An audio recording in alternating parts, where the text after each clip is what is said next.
आप मुझे ये बताइए, बीइंग अ वुमेन, एमपी का और इंडिया का जो लिटरेसी रेट है उसमें क्या डिफरेंस है?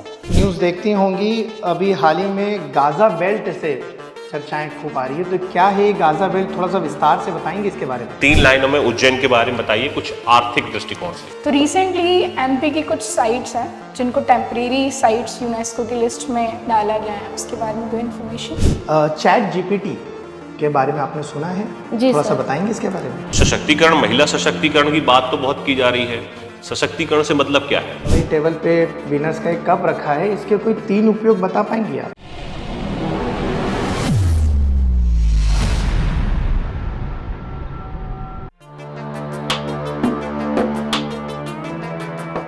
May I come in, sir? Good afternoon to all of you, sir and ma'am. Please बैठिए। Thank you, sir. Madiha ji, जी। अपने बारे में कुछ बताइए बोर्ड को। जैसा कि आप जानते हैं, मेरा नाम मदीहा है। मैं उज्जैन जिले के वडनगर तहसील की निवासी हूँ। मैंने अपना ग्रेजुएशन वर्ष 2021 में बीए में विक्रम यूनिवर्सिटी से कंप्लीट किया है, जिसमें मेरे सब्जेक्ट राजनीतिक विज्ञान, समाजशास्त्र और अर्थशास्त्र थे। मेरी अभिरुचि डायरी लेखन है। आपका बर्थ प्लेस उज्जैन ही है? नहीं सर, वडनगर। वडनगर है। आप उज्जैन के बारे में कुछ बताइए। आप 3 लाइनों में उज्जैन के बारे में बताइए कुछ आर्थिक दृष्टिकोण से। जी, आर्थिक दृष्टिकोण से एक उभरता हुआ जिले के रूप में मध्य प्रदेश का प्रमुख जिला है। हाल ही में रीजनल इंडस्ट्री कॉन्क्लेव का आयोजन किया गया था और प्राचीन काल में भी उज्जैन प्रमुख व्यापारिक नगरी के रूप में प्रसिद्ध है। किस किस वर्ष का शासन रहा है उज्जैन में? मगध के उत्कर्ष के दौरान पर चंड प्रद्योत यहाँ के राजा थे। उसके बाद में परमार वंश में उपेंद्र नाथ जी के द्वारा यहाँ शासन किया गया था और राजा भोज के समय पर यहाँ से राजधानी परिवर्तित हुई थी और सिंधिया शासकों की भी यहाँ पर शासन था। ओके। आपने अपना स्कूलिंग जो है वो भोपाल से की हुई है? जी नहीं, वडनगर से की सर। वडनगर से की है, ठीक है। और विक्रम विश्वविद्यालय से आपने ग्रेजुएशन भी किया हुआ है, ठीक है। जी। ये विक्रम यूनिवर्सिटी, इसकी स्थापना कब हुई थी? 1957 में। 1957 में। विक्रम किसके नाम पर रखा गया ये? वहाँ के जो स्थानीय शासक थे राजा विक्रमादित्य, उनके नाम पर। अच्छा। मदीहा जी, आप मुझे ये बताइए, ये आपका पहला प्रयास है? जी सर। ठीक है। तो आप मुझे ये बताइए कि चूंकि आप महिला है और महिला के संदर्भ में अगर आप जैसे आप सिलेक्ट होती है तो महिला के दृष्टिकोण से आपके काम की प्राथमिकता क्या होगी महिलाओं के लिए? महिलाओं के लिए सर, मैं जिस क्षेत्र में कार्य कर रही हूँ और वहाँ पर महिलाओं की स्थिति क्या है, पहले इसका अध्ययन करूँगी और उसके पश्चात में वो किन समस्याओं से गुजर रही है उनके अनुसार मैं कार्य की प्राथमिकता निर्धारित करूँगी। लेकिन मेरे जो कार्य की प्राथमिकता है उनका पोषण स्तर, उनका स्वास्थ्य, शिक्षा और जो उनका स्वरोजगार के क्षेत्र में कार्य करने को प्राथमिकता दूंगी सशक्तिकरण के लिए। तो सशक्तिकरण, महिला सशक्तिकरण की बात तो बहुत की जा रही है। जी सर। सशक्तिकरण से मतलब क्या है? सशक्तिकरण से सामान्य अर्थ है कि महिलाओं से संबंधित जितने भी क्षेत्र है, सामाजिक, आर्थिक, राजनीतिक या धार्मिक, वहाँ पर पुरुषों के समान उनको अपने क्षेत्र में निर्णय लेने की इस स्वतंत्रता ही इस महिला सशक्तिकरण है। तो क्या अभी महिलाओं को इतनी छूट, इतनी स्वतंत्रता नहीं है कि पुरुषों के बराबर देखी जाए? सर कुछ सीमा तक है, लेकिन जो पिछड़े हुए क्षेत्र है वहाँ पर अभी भी इन सुविधाओं से वंचित है महिलाएं। अच्छा मदीहा जी, मुझे आप ये बताइए कि भारतीय संदर्भ में देखें कि तो महिलाओं में पर्दा प्रथा प्रचलित है। जी सर। तो इसका इतिहास क्या है, कैसे पर्दा प्रथा आई है और अभी वर्तमान संदर्भ में आप इसको किस तरीके से देखती है? सर पूरे भारत के परिदृश्य में कि मुस्लिम महिलाओं में? मैं भारत के संदर्भ में बात कर रहा हूँ। सर प्राचीन काल में भारत में किसी प्रकार की पर्दा प्रथा नहीं थी। पर्दा प्रथा का आरंभ मध्यकाल में जब आक्रांतता के से सुरक्षा के लिए किया गया था और अभी भी ये जैसे जैसे शिक्षा का स्तर बढ़ता जा रहा है वैसे वैसे पर्दा प्रथा कम हो गई है और जैसे समानता बढ़ेगी ये अपनी ऑटोमेटिक कम होते चले जाएगी। तो अभी जो पर्दा प्रथा है आप उसको किस दृष्टिकोण से देखते हैं? वो होना चाहिए, नहीं होना चाहिए? सर नहीं होना चाहिए, क्योंकि कई प्रकार की बाधाएं उत्पन्न करती है और महिलाओं के जो संपूर्ण विकास है, व्यक्तित्व का विकास है, उनमें बाधा है ये। महिलाओं के लिए संविधान में कोई प्रावधान किए गए हैं क्या महिलाओं से संबंधित?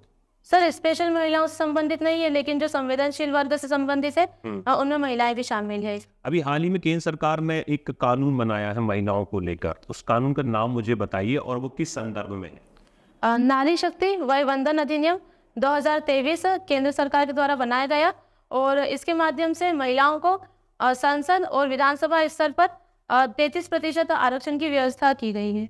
केवल संसद में, विधानमंडल में, निचले स्तर पर भी तो चुनाव होते, वहाँ क्या स्थिति है?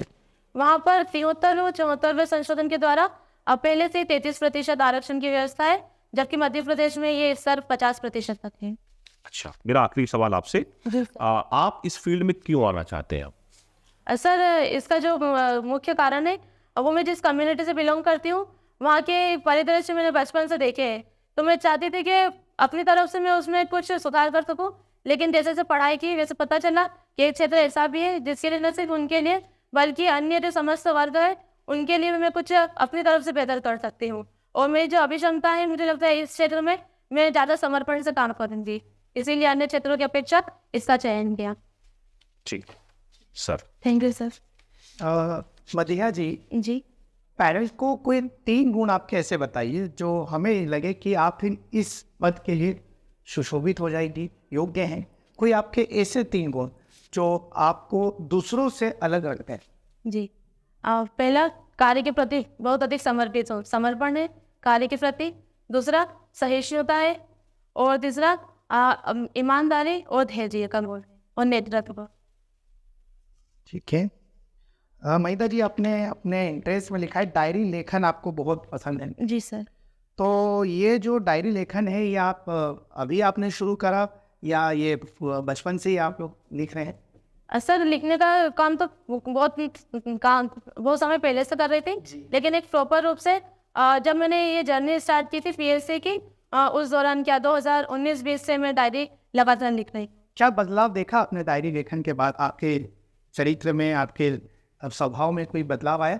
जी सर, डायरी लेखन के बाद में भाषा शैली मेरी सुधरी है पहले से, और इसके साथ ही मैंने अपने जो टारगेट्स जो मैं डायरी में लिखती थी उनको मैंने कैसे अचीव किए, और यदि नहीं कर पाई तो उसके क्या कारण थे, स्व मूल्यांकन में मेरे बहुत सहायक रहा और व्यक्तित्व के विकास में मेरे सहायक था ये डायरी लेखन का काम।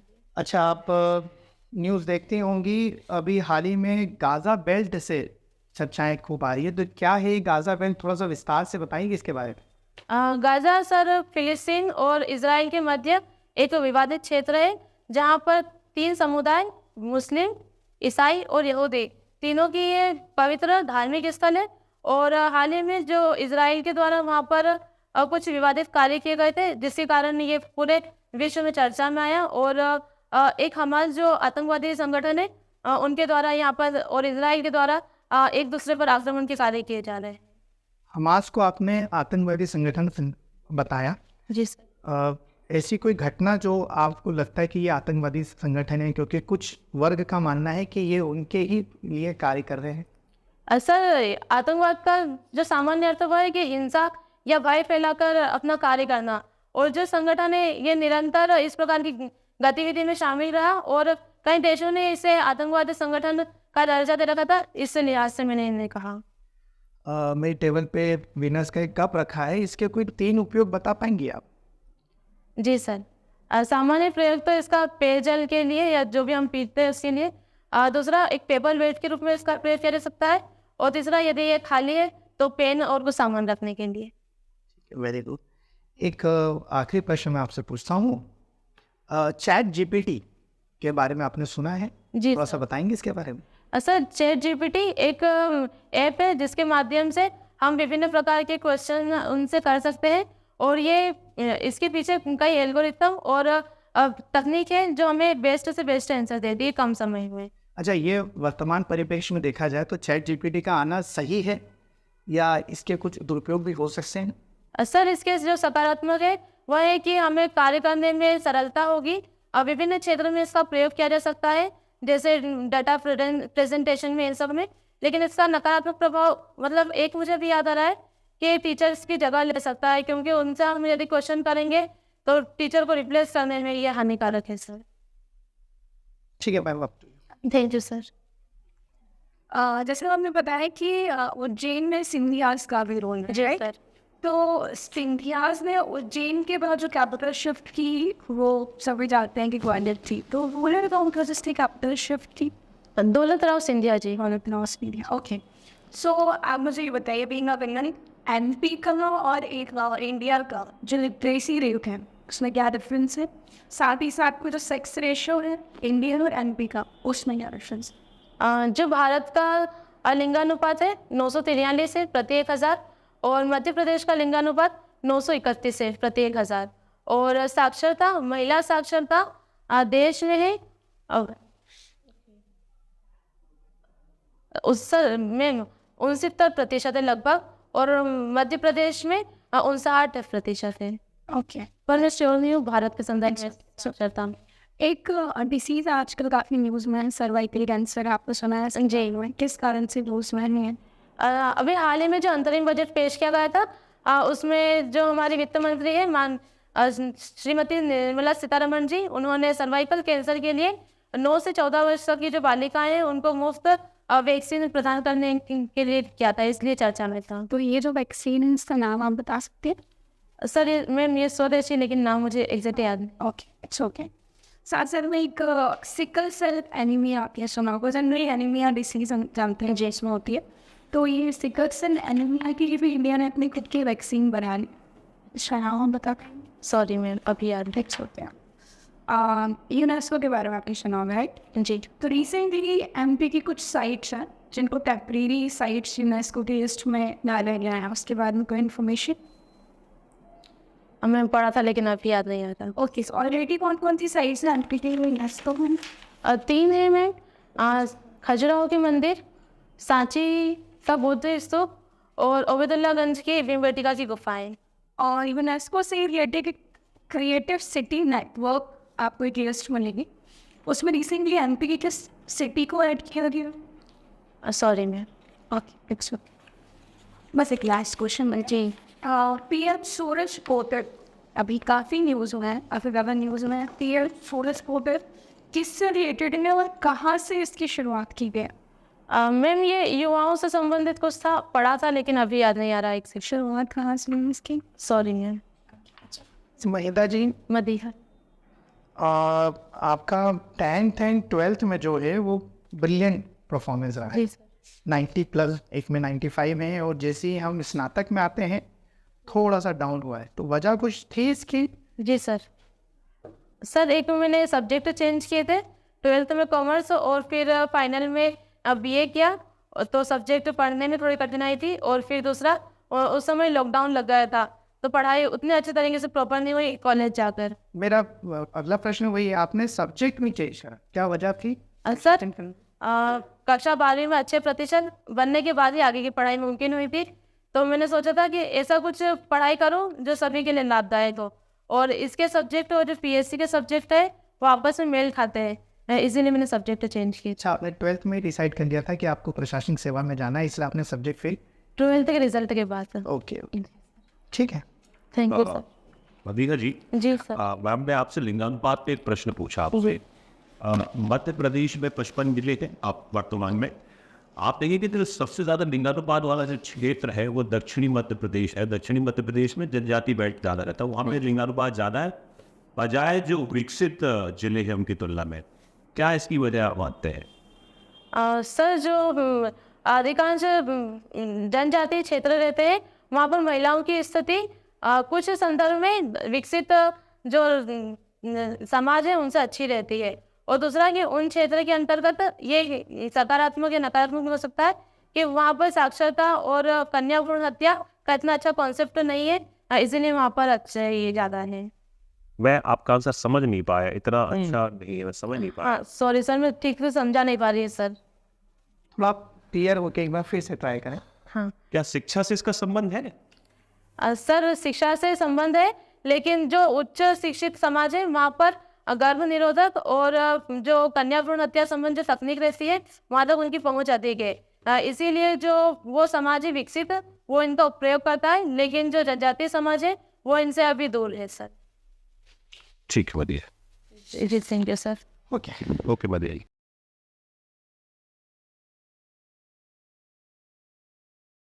पहले आप कुछ घबरा रहे थे? हाँ सर थोड़े से ही है। समझ आ रहा था, आप आई के जोर से पकड़ के आप बैठे हुए थे, कूल डाउन होकर बैठना है आपको, और वो टेंशन आपकी बातों से भी समझ में आ रहा था। आप बिल्कुल ऐसा लगे जब रट के आए, क्योंकि स्पीड की आप बात कर रहे थे। हाँ। स्पीड से आप बात कर पा रहे थे, और तो उस कारण से आप कई बार बीच बीच में अटक बहुत रहे हैं आप, स्पीड बहुत ज़्यादा रहती है। और जब किसी प्रश्न का आंसर आपको नहीं आता है, या मान लीजिए वो आप उसके बारे में क्लियर नहीं, तो वहाँ अटकी हम ज़्यादा। और जिनका आपको मालूम है उसमें आपने फ्लो एकदम तेज ले लिया। तो आप आराम से ही अपने उत्तर दीजिए। सभी प्रश्नों का आंसर देने से बचना है। जहाँ नहीं पता है तो वहाँ पर आप मना कर सॉरी बोल के आप बहुत लिख सकते हैं वहाँ पर। जैसे आपने जो मैम ने 64% पूछा, तो वो 74.04 है, तो वो थोड़ा सा आपका गड़बड़ हो गया। नहीं मालूम है तो गलत ना बताएं, बोल दो। सॉरी बोल दीजिए कि इसके बारे में अभी मुझे जानकारी नहीं। जी सर। और ठहराव थोड़ा सा होना चाहिए, क्योंकि आप बाद में फ्लो भागते जा रहे थे। आप पॉज देकर बात करेंगे तो आपको बेहतर ढंग से आप अपने आप को एक्सप्लेन कर पाएंगे आप। जी सर। अदरवाइज तो नॉलेज आपका अच्छा है और आवाज़ भी प्रॉपर आ रही थी। होता क्या है, जब मैं आंसर आता है ना तो हम एक्साइटमेंट में कोशिश करते हैं बोल के जल्दी से उसको, तो ऐसा होता है। और जब नहीं आता तो आप जवाब देने से बचो, आप सॉरी बोल लो, आप फैक्चुअल गलत बोलोगे तो वो कहीं ना कहीं नेगेटिव इंप्रेशन देगा। और घबराना नहीं है। थोड़ा सा रिलैक्स, क्योंकि दिख रहा है कि आप बहुत ज़्यादा 40 मिनट के फाइल को बैठी हैं, तो ये बहुत मतलब पैनल में सभी लोगों ने नोटिस कर लिया। जी सर। आई कांटेक्ट बढ़िया था, आप सभी की तरफ एक ठहराव से देख रही थी। वॉइस का जो पिच था वो बिल्कुल बढ़िया था। जो कमी लगी वो हम आपने कि बोर्ड वाले आपको डराएंगे नहीं, बट आप वो समझ में देख के समझ में आ रहा था। जी सर, काम करूँगी इस पर। ठीक है, ठीक। Thank you sir.